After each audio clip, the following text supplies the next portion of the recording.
Well, there's a couple of things to say.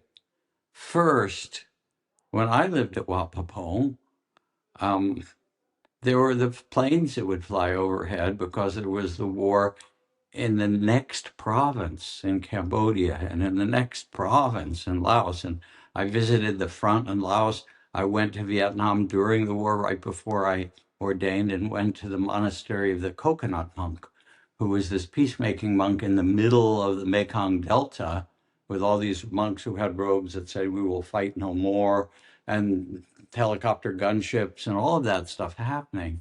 And people would come to Wapapong and say, "What about the wars? Don't you can't do something, right?"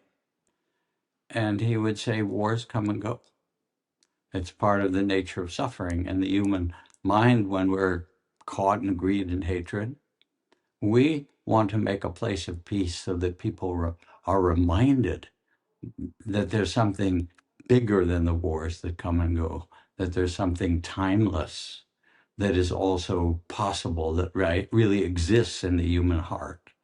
And that's what we are. We're the island of peace that remind you can, in the war zones, people will do anything to survive. They'll steal things from the temple to sell them to get food. They'll live, they'll hurt one another.